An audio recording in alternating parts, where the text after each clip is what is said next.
Hey everyone, it's Becca. I just attempted to make chocolate delight again, and I have it in the freezer, but I'll turn it off and turn it off. Sorry, my thing beeped and I was thinking about turning it off. I'll take it out for just a second, but I do hope it turns out pretty good. I did it a lot differently than what I did before. Um, I'll put it back in there, but I wanted to show you. I used a small bowl, I used small portions. I didn't use a measuring cup, but I estimate that I used about 1/4 of a cup of the Hershey's cocoa powder, and I'll show you exactly what I used in this. In just a second, let me open this and show you what it looks like.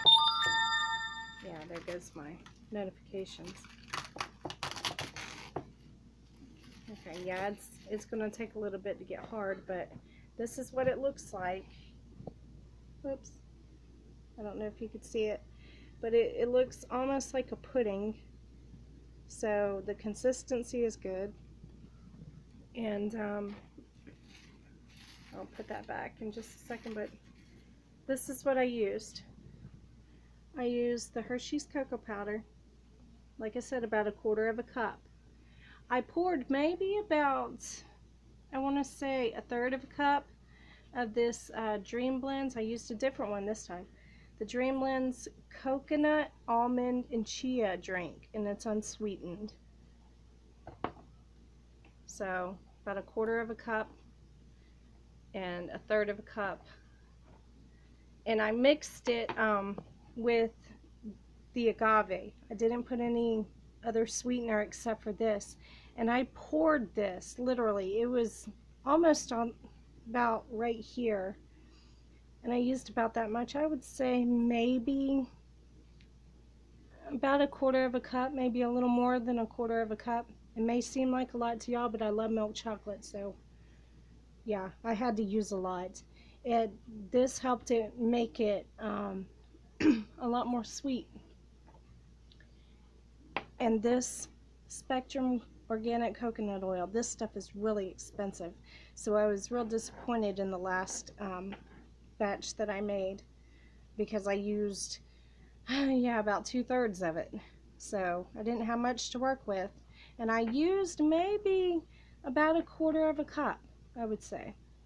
But I stirred it first, and I put it in the bowl, and then I melted the coconut in this little container. Oops, sorry it's so close. In this container, and I slowly blended it in, and it turned out to be that consistency in the bowl. But that's pretty much it. That's how I did it, and I will let you know how it turned out after it's frozen. Hey everybody, it's Becca here. I took out my chocolate delight from the freezer earlier, and I had let it set overnight because after an hour it wasn't really frozen yet. But if you can see it, let me see if I can pull it back. As you can see, it's completely frozen, and I tried to take off chunks right there, but I kept they kept popping out onto the floor. So I was like, oh no, I'm losing my chocolate. But yeah, here you go.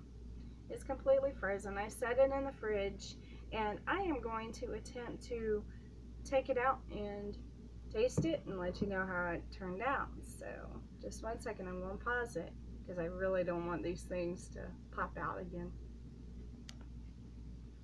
Okay, here we go. I was able to cut it. It's pretty easy to cut now that I put it in the fridge, and it kind of melted. Say what? It's been in the fridge, so I had to get a paper towel. Okay.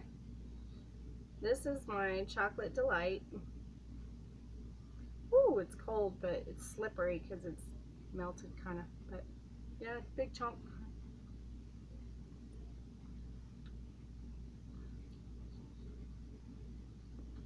Wow, not bad.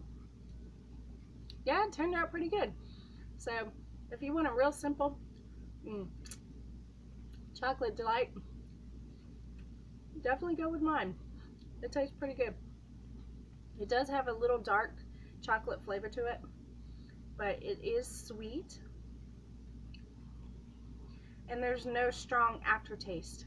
So yay! I did it, I did it, I did it. And I'm gonna try some of y'all's recipes too. So, and I also found a video last night in regards to the chocolate delight and using liquid stevia. I heard that the liquid stevia, well, there's flavor too, but the liquid stevia is supposed to be pretty good too for that. But they also mentioned using agave to reduce the bitterness. And because I used agave, just a lot of agave, yeah, it really did decrease the bitterness. So my semi-dark chocolate flavored chocolate delight turned out wonderful.